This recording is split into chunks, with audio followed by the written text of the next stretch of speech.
Hello. Good evening. Good evening, good evening. ठीक है, चलो। तो लास्ट क्लास में हम लोगों ने देखा था इलास्टिसिटी में लीनियर बॉडी में जो डिफॉर्मेशन होता है उसको हम लोग लॉन्गिट्यूडनल स्ट्रेन का नाम देते हैं, और वो जो आता है वो डेल्टा एल बाई एल आता है, राइट? Yes sir. ठीक है। और जो restoring force per unit area होता है वो इसके प्रोपोर्शनल होता है, तो वहां पे हम लोग यंग्स मॉडुलस ऑफ इलास्टिसिटी की बात करते हैं, राइट? Yes sir. ठीक है। यस और स्ट्रेस प्रोपोर्शनल टू स्ट्रेन होता है, तो F by A is equal to Y into delta L by L, ऐसे हम लोग बात करते हैं। ठीक है भाई? ओके। Yes sir. हाँ, तो स्ट्रेस प्रोपोर्शनल स्ट्रेन, और हम लोगों ने ये देखा था एलोंगेशन हम कैसे निकालेंगे, और इलास्टिक पोटेंशियल एनर्जी का फॉर्मूला होता है half into stress into strain, जिसको जरूरत होने पर स्ट्रेस स्क्वायर बाय 2i भी लिख सकते हैं, राइट? ठीक है। अगर स्ट्रेस थ्रू आउट सेम है तब तो पूरी बॉडी के लिए एक साथ हम लगा लेंगे। अगर स्ट्रेस वेरी कर रहा है तो एक छोटे से एलिमेंट को लेके इंटीग्रेट करना पड़ता है। क्लियर है भाई? Yes sir. हाँ, तो ये सब कुछ बातें हमने की थी। इसके बाद जानते हो, जैसे किसी भी मटेरियल में स्ट्रेस स्ट्रेन का ग्राफ ड्रॉ करते हैं ना, जैसे किसी मेटल की बात कर रहे हैं, मान लो एक नॉर्मल मेटल में जब हम स्ट्रेस स्ट्रेन का ग्राफ ड्रॉ करेंगे तो इस टाइप का ग्राफ आता है।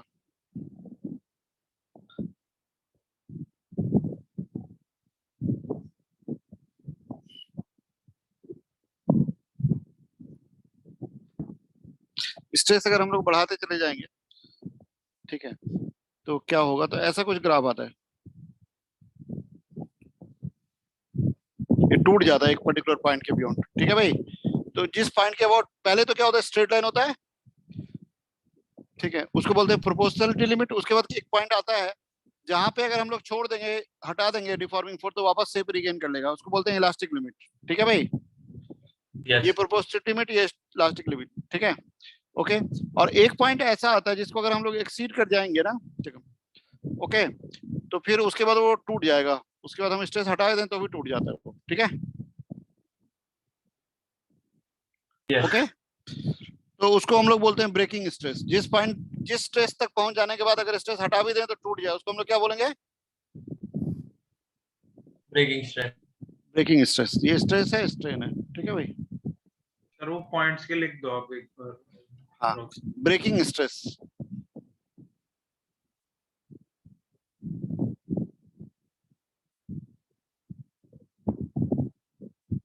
ठीक है, जिस पॉइंट के बियॉन्ड वो टूट जाएगा उसको हम लोग ब्रेकिंग स्ट्रेस का नाम देंगे। ठीक है भाई? ओके। सर तो और कई बार बाकी जैसे, जो नीचे दो पॉइंट्स हैं उनका क्या नाम था? हाँ, ये तो प्रोपोर्शनल, जो स्ट्रेट लाइन वाला जो पार्ट जहां एंड करता है उसको बोलते हैं proportionality limit. Proportionality limit. Sir इस पॉइंट के बाद वो फिर डिफॉर्मेशन थोड़ा रह जाता है। ये नहीं, इस पॉइंट के बाद अगर हम लोग हटा देंगे ना, फिर से मतलब स्ट्रेस प्रोपोर्शनल टू स्ट्रेन जहां तक रहता है उसको बोलते हैं प्रोपोर्शनलिटी लिमिट। उसके बाद एक पॉइंट तक ऐसा होता है कि यहाँ तक के डिफॉर्मेशन के बाद जैसे स्ट्रेस हटाएंगे ना, वापस से रिगेन कर लेगा, तो उसको बोलेंगे इलास्टिक लिमिट। यानी इलास्टिक लिमिट के एक पार्ट में प्रोपोर्शनलिटी लिमिट है। ठीक है, ओके। ये हो गया इलास्टिक लिमिट। Okay, right. और Yes. जिस स्ट्रेस के बियॉन्ड टूट जाता है उसको बोलते हैं ब्रेकिंग स्ट्रेस। ठीक है, जिस स्ट्रेस के बियॉन्ड मटेरियल टूट जाता है उसको ब्रेकिंग स्ट्रेस या टेंसाइल स्ट्रेंथ भी बोलते हैं। ठीक है, इतना स्ट्रेस जनरेट कर दोगे तो मटेरियल टूट जाएगा, right? Yes, sir. The stress for which the material breaks is called breaking stress. ठीक है, अब ब्रेकिंग स्ट्रेस को टेंसाइल स्ट्रेंथ भी बोलते हैं। क्या? Breaking stress is also named tensile strength. Okay, ये देखो, ये ग्राफ है एनसीईआरटी में, अगर तुम ध्यान से देखोगे तो ये ग्राफ दिया रहता है। ठीक है, ओके। Yes, sir. हाँ, इसके बाद एक इसको भी लेकर के कुछ क्वेश्चन बनते हैं। जैसे मान लो डिफरेंट रॉड्स, अगर मान लो एक रॉड पे हम धीरे धीरे मास बढ़ा रहे हैं तो कहां से टूटेगा? जैसे ये बताओ, ये रॉड है, ठीक है, और इसमें मास m लगा दिया, इसमें खुद का मास भी है, और ये मास हम धीरे धीरे बढ़ा रहे हैं, तो टूटेगा कहां से? यहाँ से, यहाँ से? सर कहाँ पे सर मार्किंग्स दिख नहीं रही ये हैं। जो ब्लॉक है ना, ये ब्लॉक, ये दिख रहा है ना डायग्राम? हाँ सर। ये रॉड है, रॉड में अपना भी मास है और यहाँ भी मास हम बढ़ा रहे हैं धीरे धीरे। तो अगर ये टूटेगा तो कहाँ से, धीरे धीरे मास बढ़ा रहे हैं तो कहाँ से टूटेगा, लोएस्ट पॉइंट से या हाईएस्ट पॉइंट से? हाईएस्ट पॉइंट से। हाँ, क्योंकि हाईएस्ट पॉइंट का टेंशन ज्यादा हुआ तो टेंशन पर यूनिट एरिया भी ज्यादा होगा। हाँ सर, ठीक है mg भाई। लग जाएगा हाईएस्ट पॉइंट पे। हाँ, इसका भी वेट आ जाएगा तो यहाँ पे। लेकिन अगर झटके से खींच दे तो कहाँ से टूटता है? मतलब जैसे एक स्ट्रिंग है, उसको झटके से खींचते हैं तो कहाँ से टूटता है, नीचे से कि ऊपर से? नीचे से। हाँ, क्योंकि उसमें क्या होता है, इनर्शिया की वजह से जो फोर्स लगाते हैं वो ट्रांसफर नहीं हो पाता है, तो पूरा फोर्स यहीं लग जाता है तो टूट जाता है। ठीक है, धीरे धीरे खींचते हैं तो एकदम हाईएस्ट पॉइंट से टूटता है। क्लियर है? Yes sir. Yes sir. अरे बस समझ में? Yes sir.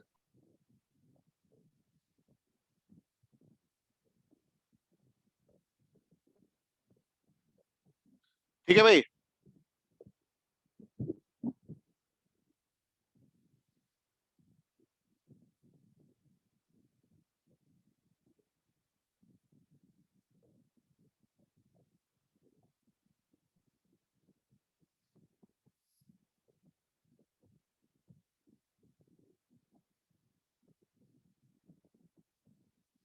Okay. Yes sir.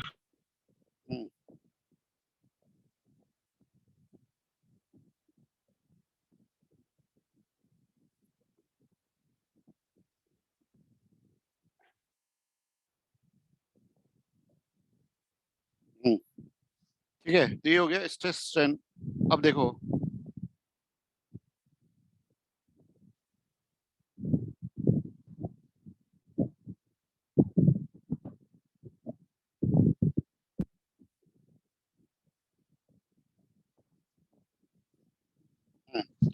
इसके बाद देखो एक पॉइंट आता है हमारे पास, तो ये तो हो गया स्ट्रेस स्ट्रेन ग्राफ। अब जैसे इलास्टिसिटी की हमने लॉन्गिट्यूडनल बॉडी में बात की ना, उसी तरह से इलास्टिसिटी का एक और फॉर्म होता है। जैसे जब हम लोग पैरेलल फोर्स लगाते हैं, जैसे मान लो एक कोई एक एग्जांपल लेते हैं, क्यूबाइड है मान लो, क्या ये क्यूबाइड, ये ध्यान दो इसका, ये क्यूबाइड है।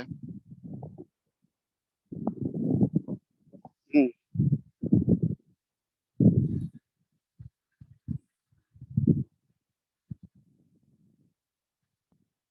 ये क्यूबाइड है, ये इसका साइड व्यू है, यानी ये साइड व्यू है। ठीक है भाई, ओके। इसमें मान लो ये सरफेस हमने फिक्स कर दिया, यानी नीचे वाला सरफेस फिक्स है ये। सर वो फ्रंट व्यू है जो राइट में बनाया है।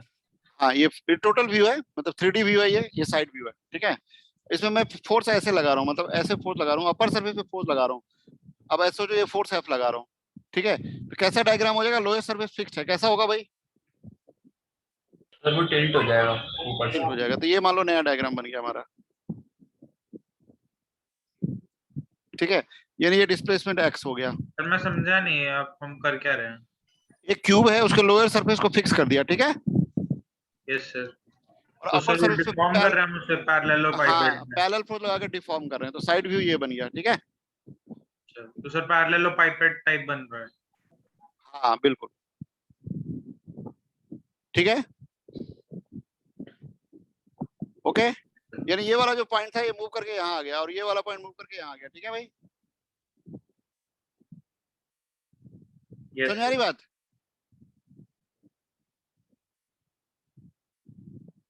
Okay. Yes sir. Upper surface का एरिया मान लो ऐसे है, अपर सरफेस का एरिया ऐसे है, तो टेंजेंशियल स्ट्रेस क्या होगा? F sine theta by. F by S. F sine theta क्यों? अभी तो जो भी फोर्स है पैरेलल ही तो है। हाँ पैरेलल ही है, हाँ, ठीक है।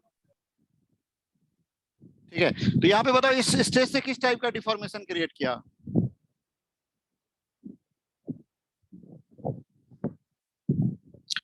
लेयर्स के बीच में रिलेटिव डिस्प्लेसमेंट ले आया ना। अगर मैं इसको डिफरेंट लेयर्स में बना हुआ मान लो, एक लेयर एक लेयर एक लेयर एक लेयर, तो ये डिस्प्लेस्ड हो गए ना लेयर्स, ऐसे हाँ आगे। सर। Yes sir. तो लेयर्स के बीच में रिलेटिव डिस्प्लेसमेंट ले आया ना ये। Yes sir. चल, हाँ, तो मान लो ये एंगल थीटा है, ये वाला एंगल जो है थीटा है, तो अभी यूनिट डिस्टेंस में कितना डिस्प्लेसमेंट हो गया भाई? मान लो ये हाइट h है, तो x बाई h को हम लोग बोलेंगे क्या? इसको बोलेंगे शियर स्ट्रेन। क्या बोलेंगे?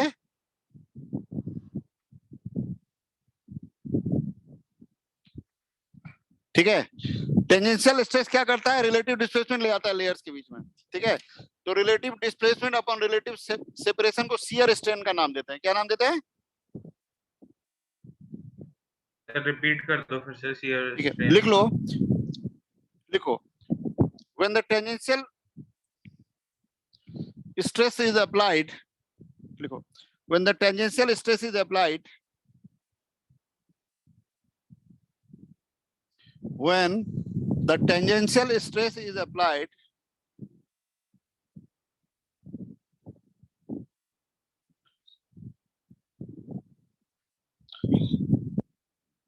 when the tangential stress is applied,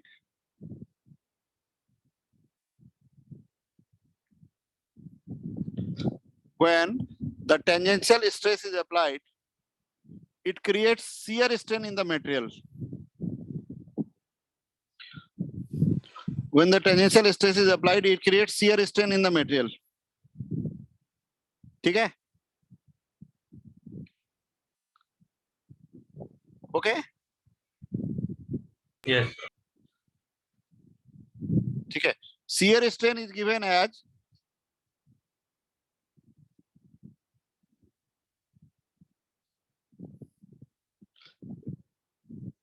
relative displacement upon normal distance between the layers. Relative displacement upon normal distance between the layers. ठीक है, तो यहाँ पे देखो, ये यहाँ से यहाँ आ गया x, अगर, और इन दोनों लेयर के बीच में डिस्टेंस क्या था, इसके रिलेटिव x सेपरेट हो गया ना भाई, डिस्प्लेस्ड हो गया। अगर मैं कहूँ अपर लेयर लोएस्ट लेयर के रिस्पेक्ट में टेंजेंशियली कितना डिस्प्लेस्ड हो गया, तो क्या बोलोगे?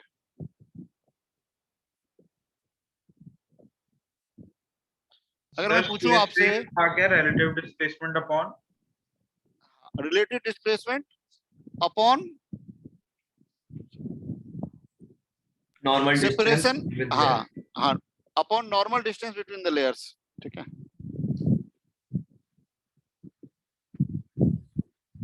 ठीक है भाई। तो अगर मैं यहाँ पे कहूँ अपर लेयर लोअर लेयर के रेस्पेक्ट में कितना डिस्प्लेस्ड हुआ, तो क्या बोलोगे?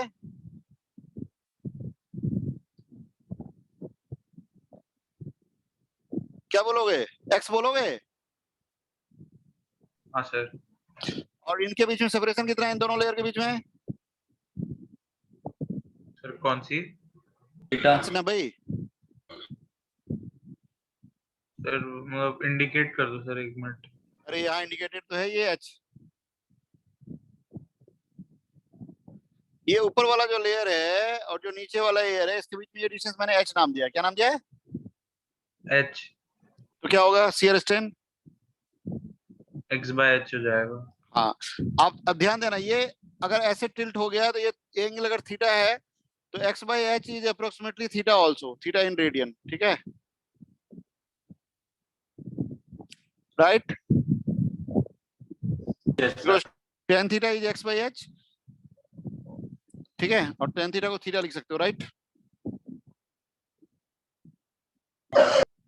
यूजुअली एक्स की जो वैल्यू होती है ना, बहुत छोटी होती है एच के कंपैरिजन में, राइट? Yes sir. हाँ, अब एक बात देखो यहाँ पे, अब इलास्टिसिटी का रूल क्या कहता है? स्ट्रेस प्रोपोर्शनल टू स्ट्रेन होता है ना?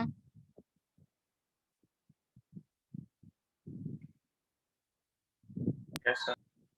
हाँ, यहाँ जो प्रोपोर्शनलिटी में जो इलास्टिक कांस्टेंट आता है उसको बोलते हैं शियर स्ट्रेन, उसको क्या बोलते हैं?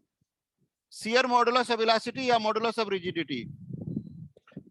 यानी यहाँ पे इक्वेशन ये बनेगा, देखो, ST is equal to eta into x by h या ईटा इंटू थीटा, ऐसे, वेयर ईटा इज, लिख लो, where eta is called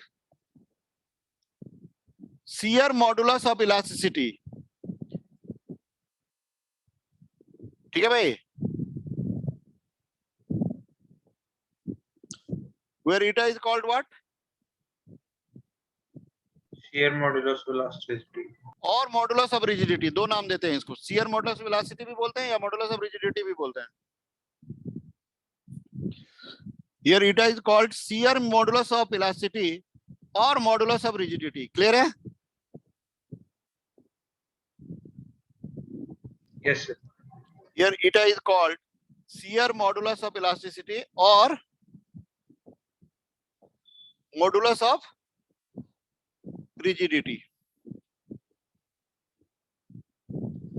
right?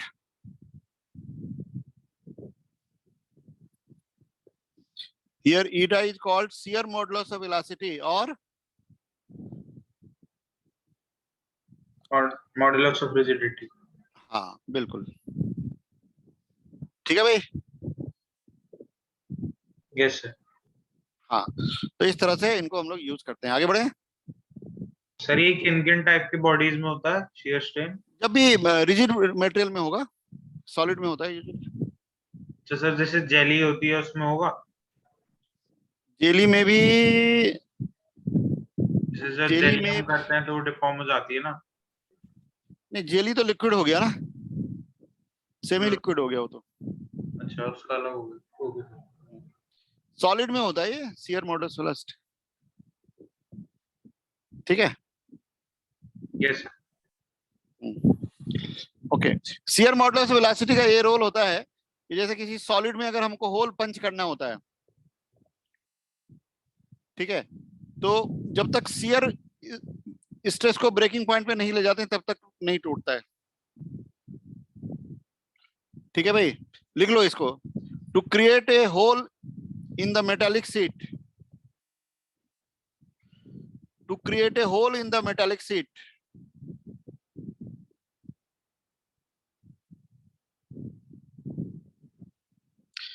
to create a hole in the metallic sheet, shear stress must reach the breaking value. Strain या stress? Shear stress must reach the breaking value.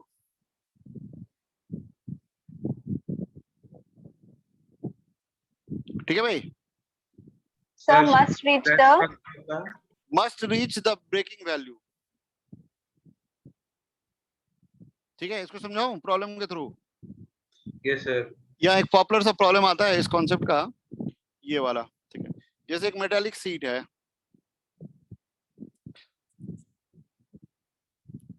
ये देखो ये metallic seat है। Formula होता है stress का भी, shear stress का। नहीं, यहाँ पे शियर स्ट्रेन आ जाता है, शियर स्ट्रेन, बाकी तरीका वही है, ठीक है। अब देखो इसमें जैसे ये मेटालिक सीट है, इसमें मुझे होल पंच करना है, ठीक है। कितने रेडियस का? आर रेडियस का। तो टॉप व्यू ऐसा बन रहा है, ऐसे पंच करना है मुझे, ठीक है। तो जो पार्ट हम हटाएंगे उसका शेप क्या होगा भाई? सिलेंडर। सिलेंडर होगा, ठीक है। यानी तुमको क्या करना है प्रैक्टिकली, देखो यहाँ वाले पार्ट से इसके रेस्पेक्ट में इसको डिस्प्लेस करा देना है, रिलेटिवली आगे निकाल देना है, नहीं क्या? Yes sir. समझ में आ रहा है? हाँ सर। हाँ, तो मान लो मैं फोर्स एफ लगा रहा हूँ, क्या? F4। हाँ, तो एफ फोर्स जो लग रहा है, मान लो ये रेडियस आर है, आर रेडियस का फुल पंच करना है अगर, तो इसके करस्पॉन्डिंग सरफेस एरिया कितना हो गया? ये कॉन्टेक्ट एरिया कितना हो गया इसके बाकी के साथ? πr²। नहीं, 2 पाई आर कर्व सरफेस हो गया ना। इस सिलेंडर को तो मुझे बाहर निकालना है। हाँ, तो कितना हुआ?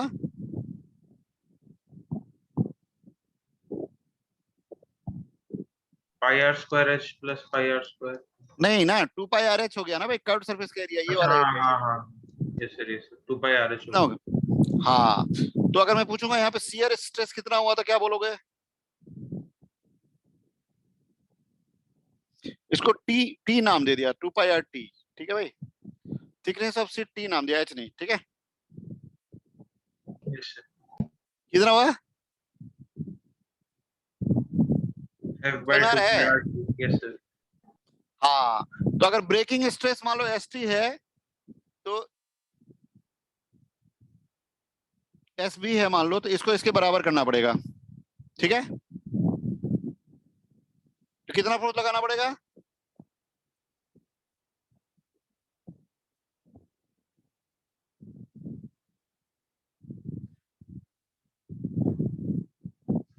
कितना फोर्स लगाना पड़ेगा? जैसे मैं तुमसे कहूं मुझे एक आर रेडियस का होल पंच करना है, टी थिकनेस का सीट है और ब्रेकिंग स्ट्रेस एस बी है, कितना फोर्स लगाना पड़ेगा? समझ में आया? अरे एसटी की वैल्यू आई ना हमारी। हाँ, तो एसटी को ब्रेकिंग स्ट्रेस के बराबर करना पड़ेगा ना, ब्रेकिंग स्ट्रेस तो मेटेरियल की प्रॉपर्टी है, हाँ सर। तो ये पंच हो जाएगा, यानी निकल जाएगा ये बाहर बाकी से, यानी यहाँ होल बन जाएगा। ठीक है, तो सर हम टेंजेंशियल स्ट्रेस निकाल रहे हैं, मैक्सिमम जो होगा हाँ वही जो हमारा वो इक्वल हो जाएगा उसके शियर ब्रेकिंग स्ट्रेस। स्ट्रेस, हाँ ब्रेकिंग स्ट्रेस गिवन होगा तुम्हें, ठीक है, तो उसको स्क्वेट करके सॉल्व कर लेंगे। ठीक है, समझ में आया? यस। ओके, तो ये एक पॉपुलर एस्पेक्ट है और इसका ये प्रॉब्लम बहुत पॉपुलर है, तो अगर कभी आएगा तो ये क्वेश्चन पूछ सकते हैं। ठीक है भाई, ठीक है, यस सर। ओके। तो ये हो गया हमारा शियर स्ट्रेन और शियर स्ट्रेस, मतलब मॉडल इलास्टिसिटी में दूसरा काइंड ये हो गया। तीसरा काइंड होता है वॉल्यूमनस। वॉल्यूमनस बॉडी को जब हम लोग कंप्रेस करते हैं तो वॉल्यूम चेंज होता है, तो वहां पे हम लोग वॉल्यूमेट्रिक स्ट्रेन की बात करते हैं। ठीक है, तो एक तीसरा इलास्टिसिटी का नेचर है, लिख लो सर। ठीक है, इलास्टिसिटी इन वॉल्यूमनस बॉडी लिखो। सर हाँ सर आपने जो अभी एग्जांपल लिया उसको लॉन्गिट्यूडनल स्ट्रेस नहीं है? नहीं, वो टेंजेंशियल हो गया ना भाई, F by pi r square थोड़ी किया मैंने, F by contact surface area लिया ना, पैरेलल फोर्स लिया ना, जिस जहां पे मैंने स्ट्रेस लिया है जिस सरफेस पे उसके पैरेलल फोर्स लगाया ना, तो टेंजेंशियल स्ट्रेस हुआ ना। सर मैं समझा नहीं मैंने। अरे देखो, ये जो सिलेंडर मैंने लिया था, ठीक है, इस पे फोर्स लगाया था ना मैंने, और स्ट्रेस तो यहाँ लिया ना मैंने, तो ये इसके पैरेलल ही तो फोर्स लग रहा है। अच्छा हाँ सर, यस। ठीक है, जी। हाँ। अब आता है इलास्टिसिटी इन वॉल्यूमनस बॉडी, लिखो।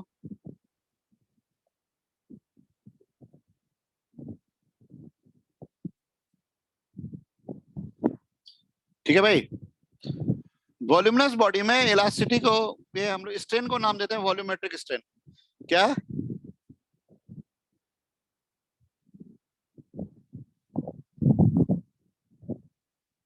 वॉल्यूमेट्रिक स्ट्रेन या बल्क स्ट्रेन भी बोलते हैं इसको। क्या? बल्क स्ट्रेन का फॉर्मूला होता है डेल्टा वी बाई वी, यानी फ्रैक्शनल चेंज इन वॉल्यूम। समझ आ रहा है? Yes sir. मतलब मान लो वॉल्यूम अगर वी है और change in volume delta we है, तो डेल्टा वी बाई वी को क्या बोलेंगे हम लोग? Bulk strain. हाँ, और जो normal force per unit area होता है उसको एक्स्ट्रा प्रेशर बोलते हैं। यहाँ पे जो normal force per unit area होता है वो एक्स्ट्रा प्रेशर हो जाता है, तो delta P is equal to minus B delta V by V. क्या सर ये फिर से बता दो। देखो, वॉल्यूमनस बॉडी में जब हम लोग वॉल्यूम चेंज करते हैं तो एक्स्ट्रा प्रेशर लगाना पड़ता है ना। हाँ सर। नहीं, जैसे मान लो कोई लिक्विड है बड़ा हुआ, कि जो बलून है मान लो पानी उसमें बड़ा हुआ, उसको मुझे दबाना है, ठीक है, तो एक्स्ट्रा प्रेशर जनरेट करते हैं ना हम लोग, तो वॉल्यूम चेंज होता है कि नहीं होता है? होता है सर। तो वही, तो वॉल्यूमेट्रिक स्ट्रेन होता है fractional change in volume upon volume. ठीक है, और उसके लिए जो normal force per unit area होता है उसी को प्रेशर बोलते हैं। Yes sir. Yes sir. और ये जो बी है ना वो मटेरियल कांस्टेंट है, इसको बोलते हैं बल्क मॉडुलस ऑफ इलास्टिसिटी। क्या ये? Bulk modulus of elasticity.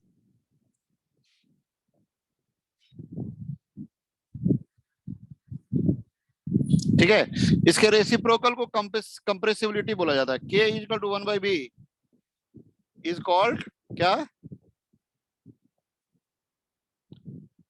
Compressibility.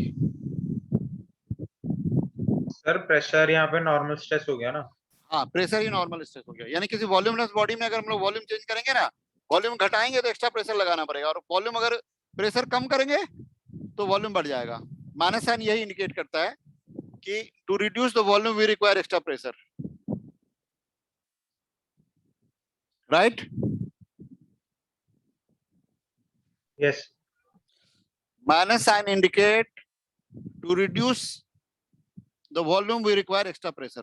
ठीक है, सर वो K is equal to 1 by B क्या लिखा है आपने? ये जो बल्क मॉडुलस ऑफ वेलोसिटी होता है उसके रेसिप्रोकल को कंप्रेसिबिलिटी नाम देते हैं। तो K is equal to 1 by B is called compressibility. ठीक है,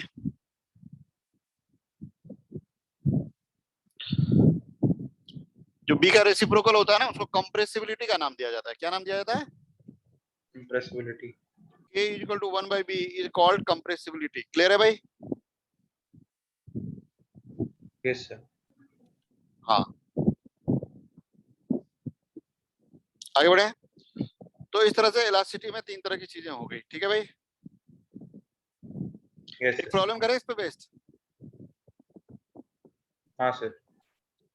ठीक है, लिखो। हाँ, लिखो, क्वेश्चन लिखो जरा। A solid wall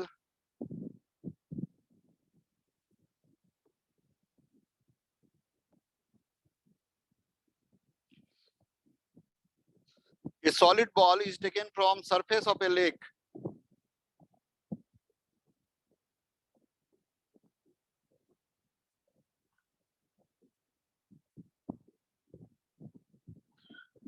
A solid wall is taken from surface of a lake to a depth of 10 meter. ठीक है, सर बॉल है एक. हाँ, a solid wall is taken from surface of the lake to a depth of 10 meter. ठीक है, क्या?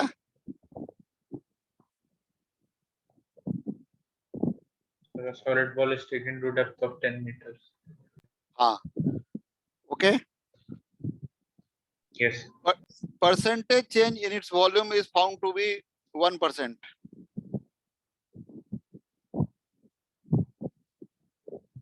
कितना? 1%. हाँ, ठीक है। What is the compressibility of the material of ball?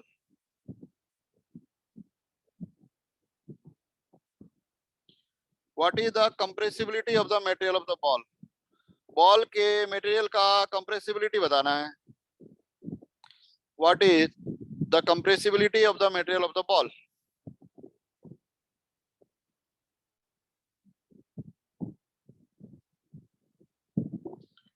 What is the compressibility of the material of the ball? Ball के material की compressibility बतानी है।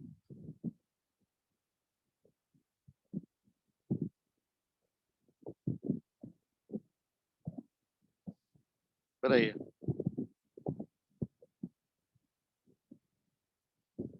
What is the compressibility of the material of the ball?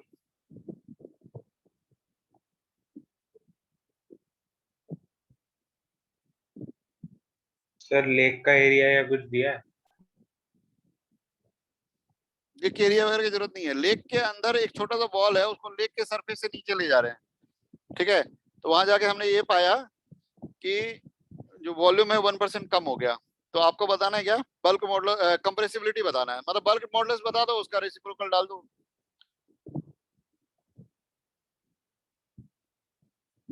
Sir हमें delta V by V given है ना, हाँ, percentage इसका।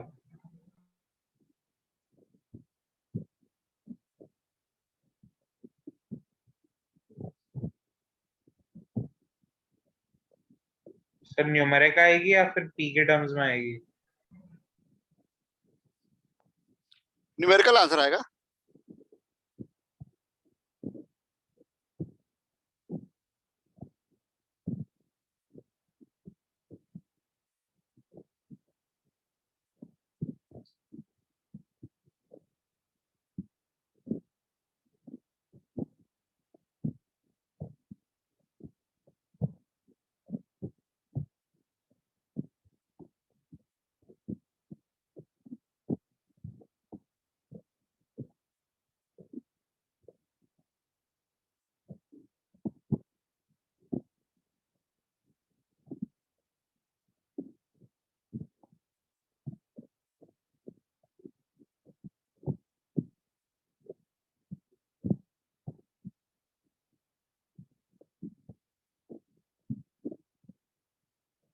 Sir pressure कैसे निकालेंगे? हाँ, ये बहुत इंपॉर्टेंट क्वेश्चन पूछा। मुझे ये बताओ, वाटर का डेंसिटी कितना होता है? 1 ग्राम पर सीसी।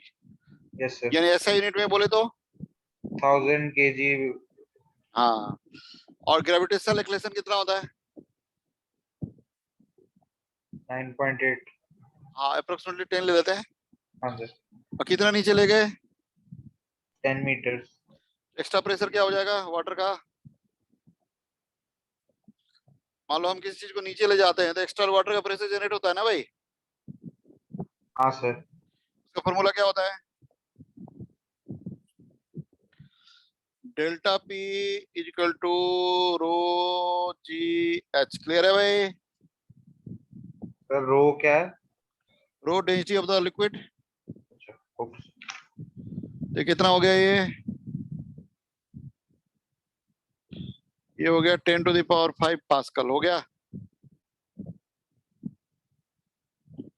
रहा यस समझ में? सर ये प्रेशर तो नेट प्रेशर आया ना, कि जो हमने प्रेशर लगाया और वाटर में लेक ने लगाया उसका। वाटर का ही मतलब- प्रेशर एक्स्ट्रा प्रेशर है ना, एक्स्ट्रा प्रेशर लेना है ना आपको। उसके Yes, ऊपर तो एटमॉस्फेरिक प्रेशर जो था वो यहाँ भी है, यहाँ भी है। एक्स्ट्रा प्रेशर वाटर का तो इतना ही क्रिएट हुआ ना। ओके। यानी ये हो गया 10 टू द पावर 5 ऐसा यूनिट। ठीक है भाई? और डेल्टा वी बाई वी क्या दिया हुआ है? 1/100। हाँ -1/100 क्योंकि वॉल्यूम कम होगा। ठीक है भाई? कंप्रेस्ड होगा ना वो नीचे जाके। ठीक है? तो देखो ये भी पता चल गया, ये भी पता चल गया, तो बी मिल गया ना तुमको। बी कितना आ गया भाई? बी आ गया 10 टू द पावर 7। हाँ सर। कितना आ गया? 10 to the power -7 कंप्रेसिबिलिटी हो गई। हाँ कंप्रेसिबिलिटी का आंसर है तुम्हारा 10 टू द पावर -7। बिल्कुल सही। समझ में आया? Okay. Yes sir. So the answer is 10 to the power -7. Done.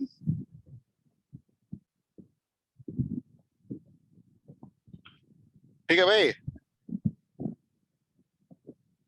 Yes sir. हाँ तो ये पार्ट हो गया। ठीक है भाई? तो ये हो गया इलास्टिसिटी हमारा कंप्लीट। ठीक है? अगला है हमारा थर्मल एक्सपेंशन। थर्मल एक्सपेंशन क्या होता है पता है? Next part. हाँ सर, जब हम हीट करते हैं मेटल को या वैसे तो एक्सपैंड होता है और ठंडा करते हैं तो कॉन्ट्रैक्ट। बिल्कुल। यूजुअली जो मटेरियल्स होते हैं ना वो टेम्परेचर चेंज करने के साथ उनका डायमेंशन चेंज होता है। इसी को थर्मल एक्सपेंशन बोलते हैं। यूजुअली वो एक्सपैंड करते हैं बट कई कुछ केस में उल्टा भी हो जाता है। इसी को थर्मल एक्सपेंशन बोलते हैं। तो बेसिकली थर्मल एक्सपेंशन क्या है? Change in dimension on change in temperature. ठीक है? राइट? Yes sir. लिखो thermal expansion means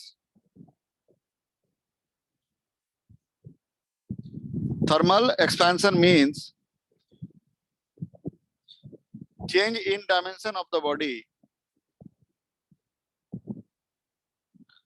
Thermal expansion means change in dimension of the body. Thermal expansion means change in dimension of the body on changing the temperature.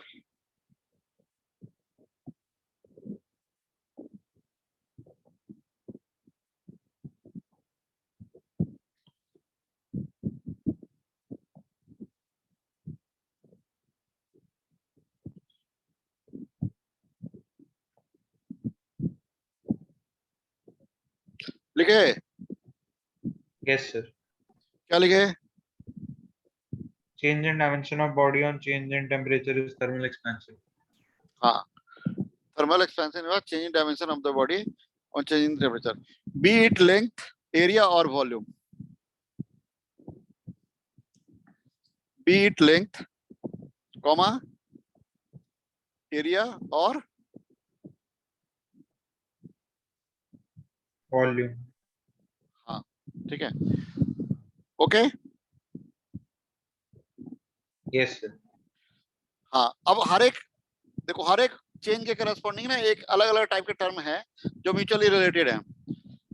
जैसे मान लो किसी linear body में temperature change करेंगे तो length change होगा ना भाई। Yes sir. Fractional change in length per unit change in temperature is called coefficient of linear expansion. ठीक है? मान लो हमने किसी बॉडी का लेंथ L है, ठीक है, और हमने टेम्परेचर चेंज किया तो लेंथ चेंज होगा ना भाई। Yes sir. तो फ्रैक्शनल चेंज क्या हुआ? Delta L by L. हाँ, और मान लो डेल्टा टी टेम्परेचर चेंज किया तो what is the fractional change per unit change in temperature? ये हुआ ना। इसको इसको अल्फा से रिप्रेजेंट करते हैं, उसका नाम क्या देते हैं? Coefficient of linear expansion. हाँ, बहुत बढ़िया।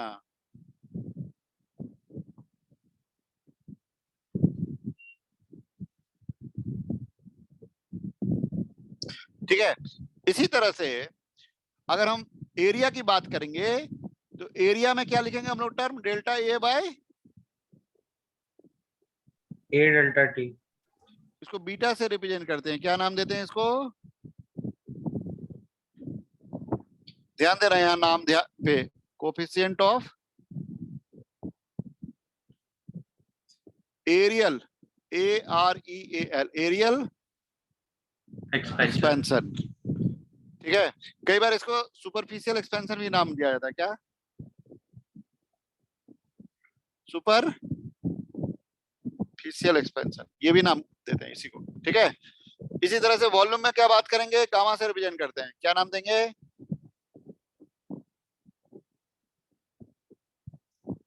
क्या नाम देंगे? Volumetric expansion coefficient. यस, बिल्कुल, कोएफिशिएंट ऑफ वॉल्यूमेट्रिक एक्सपेंशन। ठीक है, जानते हो इनमें रिलेशन होता है अल्फा बीटा गामा में, क्या होगा relation? Can you tell me what should be the relation in alpha beta and gamma?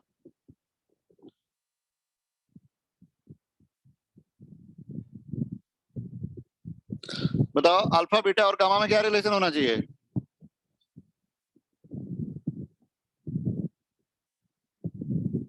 Alpha से रिलेट कर सकते हैं, beta is equal to 2 alpha and gamma is equal to 3 alpha, ये relation होता है। ये आइसोट्रोपिक मटेरियल में होता है, हमको कुछ नहीं दिया होता है तो मटेरियल को आइसोट्रोपिक मान के ही चलते हैं। ठीक है भाई, मतलब इसका मतलब ये है कि किसी मटेरियल का मॉलिक्यूलर कॉम्पोजिशन अगर हर डायरेक्शन में सेम हो तो उसको बोलते हैं आइसोट्रोपिक मटेरियल। अच्छा, ओके। तो हम बाय डिफॉल्ट हम लोग को कुछ और नहीं दिया होता तो मटेरियल को आइसोट्रोपिक मान के ही चलते हैं हम लोग। ठीक है, यस। यानी अपने सिलेबस में हम लोग यूजुअली मटेरियल को आइसोट्रोपिक मान के चलेंगे, तो beta is equal to 2 alpha and gamma is equal to 3 alpha को लेके चलेंगे। ठीक है भाई, सर ये आया कैसे रिलेशन 2 अल्फा और 3 अल्फा? वो तो दिग्मा लो जैसे एक स्क्वायर है। ठीक है, okay, yes sir. Original length मान लो L है, तो लेंथ में चेंज किए तो नया लेंथ L डैश हो गया, तो L प्लस डेल्टा L हो गया ना। हाँ सर। तो नया एरिया क्या हो गया? L डैश स्क्वायर हो गया। ठीक है, यस सर। तो फ्रैक्शनल चेंज इन एरिया क्या होगा? L dash square minus L square by L square. Yes sir. नहीं, हाँ सर। तो क्या लिखोगे? L डैश क्या हो गया? L1 plus alpha delta T हो गया ना। हाँ यस सर। ठीक है, तो अल्टीमेटली ये 2 अल्फा के बराबर आ जाएगा। ठीक है, यस। उसी तरह से वॉल्यूम में कर लेना। ठीक है, यस सर। समझ आ रहा है? आ रहा है ना? हाँ सर। तो ये मतलब थोड़ा सा हल्का मैथमेटिक्स से आ जाता है, कुछ ज्यादा दिक्कत नहीं है। ठीक है, लेकिन ये इसको आप प्रॉपर्टी की तरह ध्यान रख लेना, जब आप किसी बॉडी का टेम्परेचर चेंज करेंगे तो टेम्परेचर चेंज करने के साथ लेंथ, एरिया, वॉल्यूम ये सब चेंज करता है। ठीक है भाई, फिर उनको आपको सॉल्व करना पड़ता है। Right,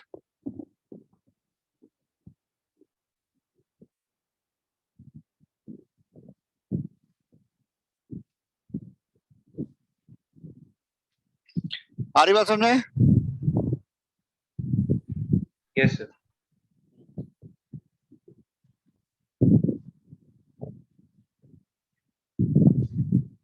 okay, done. Yes sir, लिख लिया।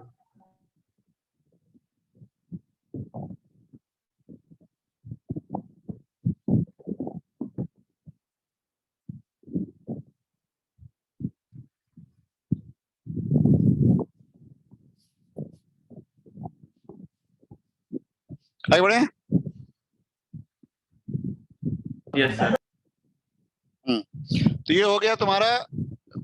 अब इनको हम लोग जानते हो, हमारे पास जो ज्यादातर क्वेश्चंस आते हैं वो इनके एप्लीकेशंस के ही आते हैं, ठीक है, इस फंडामेंटल फिनोमेना के।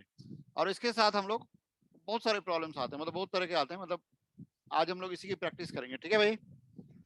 Okay, yes sir. ठीक है, तो इसी को स्टार्ट करते हैं। अच्छा ये बताओ, अगर कोई सॉलिड बॉडी है और उसका टेम्परेचर बढ़ाएंगे तो मटेरियल तो एक्सपैंड करेगा ना। यस हाँ, सर। उसके अंदर अगर कोई कैविटी है तो कैविटी क्या करेगा, वो एक्सपैंड करेगा या कॉन्ट्रैक्ट करेगा? कॉन्ट्रैक्ट। रिपीट कर दो एक बार क्वेश्चन। कोई सॉलिड मटेरियल है, उसके अंदर कुछ कैविटी है, यानी ब्लैंक स्पेस है। हाँ सर। अगर हम टेम्परेचर बढ़ाएंगे तो वो कैविटी क्या करेगा, एक्सपैंड करेगा कि कॉन्ट्रैक्ट करेगा? एक्सपैंड करेगा। हाँ बिल्कुल सही, कॉन्ट्रैक्ट नहीं करता है। जब आप टेम्परेचर चेंज करते हैं तो अगर किसी मेटेरियल के अंदर कोई कैविटी होती है तो वो भी एक्सपैंड करता है, ठीक है। Yes sir. ठीक है, लिख लो इस पॉइंट को। When temperature of A solid material is increase,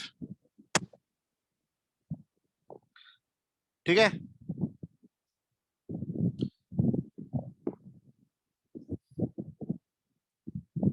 when temperature of a solid material is increased and it has some cavity inside, ठीक है, when the temperature of a solid material is increased and it has some cavity inside, cavity also expands on increasing the temperature.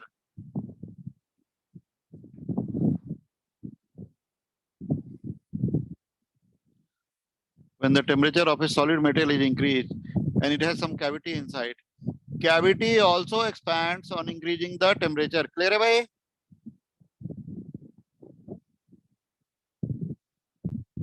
Yes sir. हाँ, यानी किसी solid material का जब आप temperature बढ़ाएंगे और उसके अंदर कोई कैविटी होगा तो टेम्परेचर बढ़ाने के साथ कैविटी भी एक्सपैंड करेगी। सर। हाँ सर अगर मटेरियल, हाँ, इसका लॉजिक क्या है? मटेरियल एक्सपैंड कर रहा है तो कैविटी को भी कवर करना चाहेगा तो कैविटी कॉन्ट्रैक्ट नहीं करेगी? नहीं करेगी। देखो क्यों नहीं करेगी, मैं बता देता हूँ, देखो ध्यान से समझ में आ जाएगा तुमको, ठीक है। जैसे मान लो ये कोई प्लेट है, ठीक है, ओके, यस सर। ठीक है। तो इसमें क्या है, मॉलिक्यूल से मिलके बना हुआ है। यहाँ मान लो मॉलिक्यूल है ऐसे, राइट। वो सब आउटवर्ड्स फोर्स लगाएंगे जो हाँ, पे होंगे। तो हर एक मॉलिक्यूल अपने बीच का डिस्टेंस बढ़ाना चाहेगा तो ये भी बढ़ाएगा, यस सर। ठीक है। तो ये क्या करेगा, ऐसे एक्सपैंड कर जाएगा, ये और एक्सपैंड करेगा, ठीक है। आइडिया ये है कि जब हम टेम्परेचर बढ़ा रहे हैं तो एक्सपैंड करता ही क्यों है मटेरियल, सारे मॉलिक्यूल अपने बीच डिस्टेंस बढ़ाना चाहते हैं, नहीं। जब हम टेम्परेचर बढ़ा रहे हैं तो मटेरियल क्यों एक्सपैंड करता है, रीजन क्या है? मॉलिक्यूल आपने बीच एनर्जी में बढ़ जाती है आपस में। हाँ, इंटरमोलिकुलर एवरेज इंटरमोलिकुलर डिस्टेंस बढ़ाना चाहते हैं ना वो, यस सर। तो वो सब जगह बढ़ाना चाहेंगे, अंदर भी चाहेंगे बाहर भी चाहेंगे। तो अंदर है तो अंदर वाला एक्सपेंड कर जाएगा, बाहर बाहर वाला भी एक्सपेंड कर जाएगा, ठीक है। बाहर वाला ज्यादा करेगा, क्यों? क्योंकि वहां पे ज्यादा मॉलिक्यूल है। Okay sir. समझ में आया? तो सर ये जनरल है कि वो आउटवर्ड ही एक्सपैंड करते हैं। तो कैसे करेगा भाई, अंदर जाएगा तो कांटेक्ट कर जाएगा ना, डिस्टेंस कम हो जाएगा, यस सर। ठीक। ठीक है। ओके, तो ये जनरल बात है कि किसी भी बॉडी में अगर कैविटी है और टेम्परेचर बढ़ाते हैं तो कैविटी भी एक्सपैंड करता है, राइट। Yes sir. हाँ, इसके बाद कुछ एप्लीकेशनल पॉइंट है यहाँ पे जो लॉजिकल हैं। चलो एक क्वेश्चन के थ्रू देखते हैं। जानते हो जब आप दो डिफरेंट मटेरियल को एक्सपैंड करेंगे, ठीक है, ओके, तो और अगर आप दो डिफरेंट मटेरियल को, डिफरेंट बॉडी को एक्सपैंड करते हैं और उनका डिफरेंस कांस्टेंट रहता है, ठीक है, तो उनके इनिशियल वैल्यू और अल्फा में रिलेशन होता है। लिख लो। सर मतलब मैं समझा नहीं सर। एक क्वेश्चन के थ्रू देख लो। Rod A has length L1 and linear expansion coefficient alpha 1, ठीक है। Rod B has length L2 and linear expansion coefficient alpha 2, लिख लिया है? दो रॉड हैं, ए और बी, ठीक है? यस ठीक है, ठीक है, right? On increasing the temperature, it is found that the difference in length remains constant.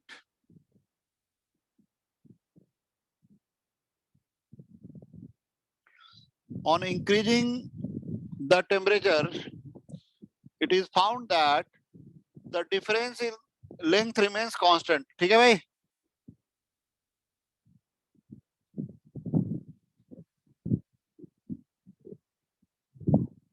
आ रही बात समझ में?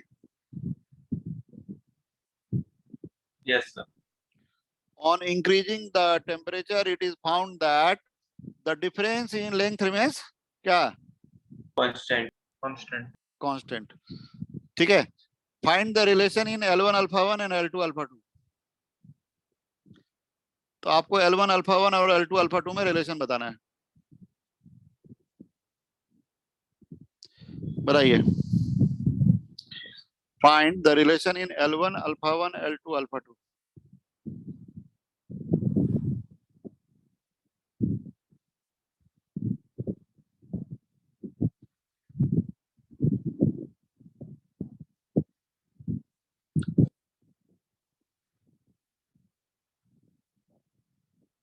बताइए। L1 alpha 1 और L2 alpha 2 में क्या रिलेशन है ये बताना।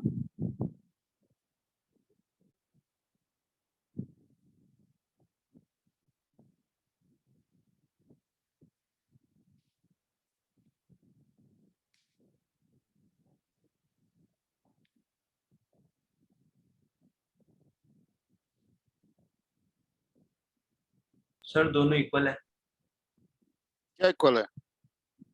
Sir L1 alpha 1 equals to L1 alpha L2 alpha 2 बिल्कुल सही। L1 alpha 1 equal to L2 alpha 2 यही होगा। ठीक है? ओके? यस हाँ, कैसे? कैसे? मान लो इसका चेंज इन लेंथ कितना हुआ? Delta L L1 alpha 1 delta T. Yes sir इसका चेंज इन लेंथ क्या हुआ? L2 alpha 2 delta T. और डिफरेंस अगर कांस्टेंट रह रहा है इसका मतलब चेंज बराबर होना चाहिए ना? हाँ सर Yes. तो जीरो होगा उनका डिफरेंस, हाँ, इक्वल हो क्या हो जाएगा। गया? यानी L1 alpha 1 इक्वल टू, ठीक है? यस इसको ध्यान रखना। ये डिफरेंस इन एरिया में भी ये बात लगेगी। अगर डिफरेंस इन एरिया कांस्टेंट है तो A1 beta 1 equal to A2 beta 2, ठीक है? और डिफरेंस इन वॉल्यूम कांस्टेंट है तो A1 V1 gamma 1 equal to V2 gamma 2। Clear है? यस सर हाँ। अब कई बार ना जैसे इसको यूज किया जाता है प्रॉब्लम्स में, अप्लाई करके यूज करते हैं। जैसे मान लो एक सिंपल पेंडुलम है, जानते हो तुम? यस सिंपल सर पेंडुलम जानते हो क्या करता है? Oscillatory motion. हाँ, तो उसके टाइम पीरियड का फॉर्मूला पता है? 2 pi root L by G। हाँ, तो एक्चुअली देखो, अगर थर्मल एक्सपेंशन हो रहा है और लेंथ चेंज कर रहा है, एरिया चेंज कर रहा है, वॉल्यूम चेंज कर रहा है, तो इसका मतलब हर वो क्वांटिटी जो इन पे डिपेंड कर रही है वो भी चेंज करेगा। हाँ सर यस सर तो वहां उससे रिलेटेड क्वेश्चन भी आएंगे कई बार। ठीक है? When there is thermal expansion, obviously whatever quantities are related with these changes, they will also change, ना? अच्छा मतलब सर वो पेंडुलम की स्ट्रिंग का टेम्परेचर बढ़ा देंगे तो बताओ तो, अगर मैं एक पेंडुलम का टेम्परेचर बढ़ा दूं तो बताओ टाइम पीरियड क्या होगा, बढ़ेगा कि घट जाएगा? बढ़ जाएगा सर। हाँ। अच्छा, और टाइम पीरियड के बढ़ जाने से पेंडुलम क्लॉक क्या हो जाएगा, स्लो हो जाएगा कि फास्ट हो जाएगा? स्लो हो जाएगा। हाँ, बिल्कुल। स्लो क्यों होगा? क्योंकि देखो मान लो 30 से ऑसिलेशन का मतलब होता है 1 minute. 30 complete oscillation. Pendulum clock usually क्या करती है पता है? एक एंड से दूसरे एंड 1 सेकंड में जाती है, तो वापस उसी एंड पे कितनी देर बाद आ गई? 2 सेकंड में आ गई। तो 30 बार ऑसिलेट किया तो एक मिनट हुआ ना भाई? यस सर हाँ, तो 30 ऑसिलेशन का मतलब अगर 1 मिनट है। अब मान लो अगर इसका टाइम पीरियड बढ़ गया तो 30 ऑसिलेशन 1 मिनट में करेगा या 1 मिनट से ज्यादा टाइम पे करेगा? ज्यादा टाइम ज्यादा टाइम में। हाँ, तो इसका मतलब घड़ी स्लो हो गई ना? Yes sir. नहीं, जब वो 1 घंटा बता रही है तब 1 घंटा से ज्यादा बीत चुका है, तो घड़ी तो स्लो हो गई ना? हाँ सर। 1 मिनट जब बता रही है तब तो 1 मिनट तक, 1 मिनट से ज्यादा टाइम ले लिया ना उसने 30 ऑसिलेशन में, ठीक है। Yes sir. तो जैसे यूजुअली क्या होता है कि जैसे आप पेंडुलम बेस्ड क्लॉक में टेम्परेचर बढ़ाते हैं तो घड़ी स्लो हो जाती है, क्या हो जाती है? स्लो हो जाती। हाँ, तो उसको हम लोग कई बार क्वांटिफाई भी करते हैं, लिख लो इस बात को। On increasing the temperature usually a pendulum based clock get slow. On increasing the temperature usually a pendulum based clock become slow.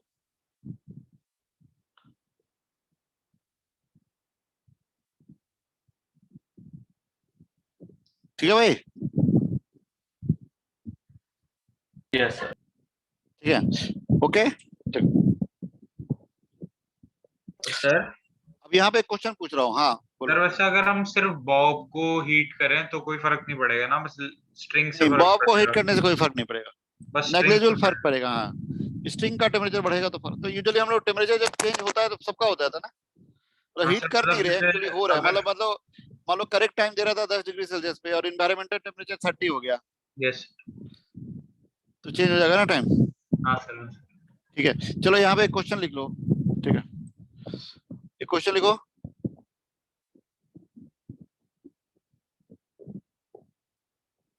Yes sir. हाँ, लिखो, लिखो a pendulum based clock gives correct time at 20 degree Celsius. कब correct time देता है?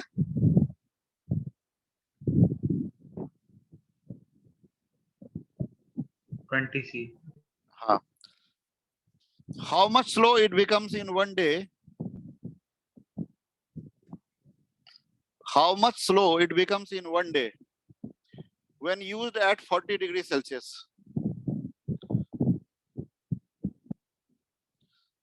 How much slow it becomes in one day when used at क्या?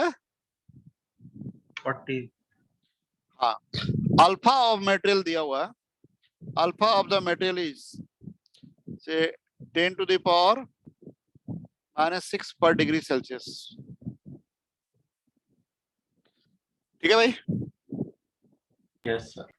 Okay, तो बताओ 20 degree पे करेक्ट टाइम दे रहा था, 40 डिग्री पे यूज कर रहे हैं, तो एक दिन में कितना स्लो हो जाएगा अगर alpha of material 10 to the power -6 है, 10 to the power -6 per degree Celsius।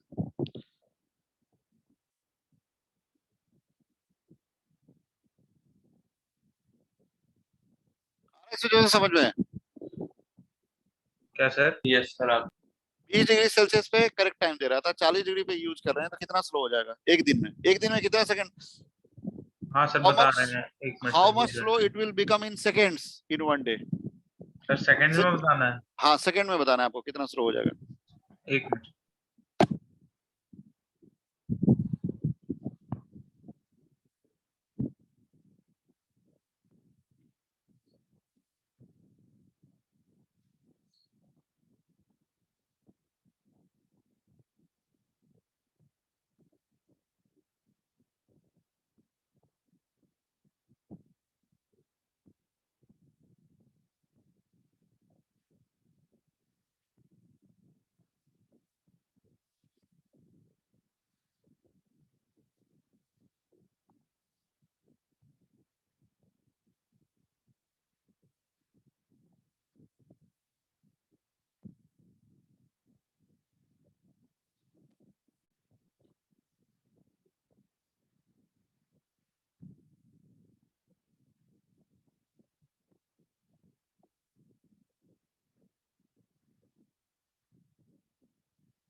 बताओ आ रहा है? हाँ सर, 1 मिनट सर।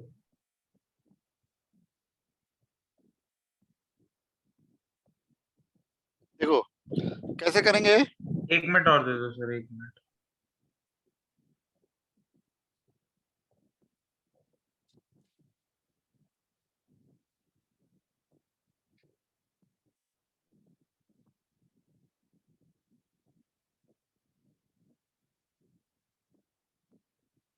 आ रहा है आइडिया हाँ सूरज? सर। सर टाइम में दोनों रिलेशन निकाल लिया, अब बस वैल्यू पुट करो। अरे इसको मैथमेटिकली करने का ना एक बड़ा आसान तरीका है, ज्यादा कॉम्प्लिकेट करोगे तो लंबा ज्यादा हो जाएगा। फिर वो रेशियो निकालेंगे ना। हाँ मतलब इसमें देखो एक एक अप्रोच है, यहाँ पे ध्यान देना। टाइम पीरियड का फॉर्मूला क्या होता है? 2 पाई रूट L/G। हाँ तो 2 पाई रूट G। L/रूट वो कर देंगे L'। एक मिनट, L⁻⁴ नहीं, वो करने की जरूरत नहीं है। समझ में आ रहा है ये? यानी इसमें क्या क्या वेरी कर रहा है? G वेरी कर रहा है क्या? No sir. खाली L वेरी कर रहा है, टाइम पीरियड वेरी कर रहा है, ये ना। Yes sir. T capital T यहाँ पे टाइम पीरियड को रिप्रेजेंट कर रहा है। तो जानते हो जब ये कांस्टेंट की तरह बिहेव कर रहा है तो फ्रैक्शनल चेंज की छोटे चेंजेस होते हैं टेम्परेचर चेंज की वजह से। तो fractional change in time period में ऐसे लिख सकता हूँ, हाफ डेल्टा L/L। ठीक है, क्या लिख सकते हैं? सर समझ नहीं आया ये। देखो ये 2 पाई रूट G तो कांस्टेंट है ना, हाँ सर। तो टाइम पीरियड किसके प्रोपोर्शनल हो गया? L⁻⁴ का हुआ। हाँ sir. Fractional change in time period आप हाफ डेल्टा L/L लिख सकते हैं, ये मैथमेटिक्स का अप्रोक्सीमेशन है। ठीक है भाई, एरर में जैसे करते हैं। हाँ ओके सर। समझ में? Yes sir. ये क्या हो गया? हाफ, मान लो एक्सपेंशन कोएफिशिएंट अल्फा है और टेम्परेचर चेंज अगर हम थीटा लिख दें तो हाफ अल्फा थीटा हुआ। Yes sir. अरे डेल्टा L हो गया ना, L अल्फा थीटा, तो डेल्टा L/L क्या हुआ? अल्फा थीटा तो हुआ। नहीं आया समझ में? नहीं सर, थीटा कैसे हुआ सर? थीटा का मतलब टेम्परेचर चेंज। अच्छा हाँ ठीक है सर, समझ गया। थीटा यहाँ पे T इसलिए नहीं लिया क्योंकि delta T time period change के लिए ले रहे हैं ना हम लोग। हाँ यस सर, यस। हाँ तो अब जो भी टाइम दिया जाए उस पर ये लगा दो कितना स्लो हुआ है। तो डेल्टा T का फॉर्मूला क्या हो गया? T alpha theta by 2। ठीक है, ये जो डेल्टा T यही स्लो होना हुआ। T कितना दिया है यहाँ पे?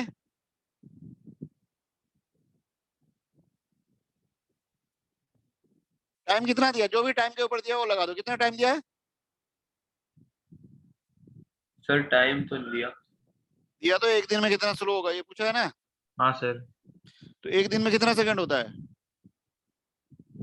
24 इंटू 60 इंटू 60, 36 हाँ, मिनट। और अल्फा क्या दिया है? थीटा क्या दिया है? 20/2। ये आ जाएगा आंसर। समझ में आया? ओके। सर मैंने जैसे किया सर उसमें मैंने थोड़ा लेंदी किया है। नहीं वो लंबा किए होगे तुम, उसमें एक्चुअली अप्रोक्सीमेशन का गेम है, अप्रोक्सीमेशन लगाओगे 1 मिनट में हो जाता है ये। ठीक है, वो सर तुम सोच लेना, आंसर आ सेम जाएगा, ही कोई बात आएगा? नहीं। सर आंसर वो सेम वही आ आएगा? जाएगा, आंसर वही आ जाएगा, उसमें भी जब सॉल्व करोगे तो वही आ जाएगा। लास्ट में थोड़ा सा अप्रोक्सीमेशन ले लेना। ठीक है, हाँ यस। ओके, समझ में आया? तो इसको सॉल्व करके जो आएगा वही तुम्हारा आंसर होगा। Okay sir. Yes sir. ठीक है, कितना आना चाहिए? एक तो देखो 3 जीरो तो ऐसे ही हट गया, 10⁻³ हो गया। 24 36 और इंटू 2, तो 24 इंटू 72।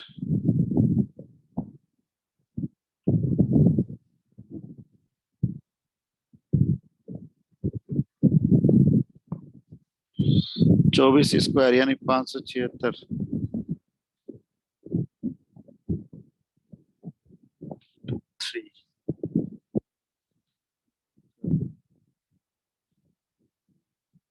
कुछ 1 सेकंड के अराउंड आएगा ना। ठीक है भाई,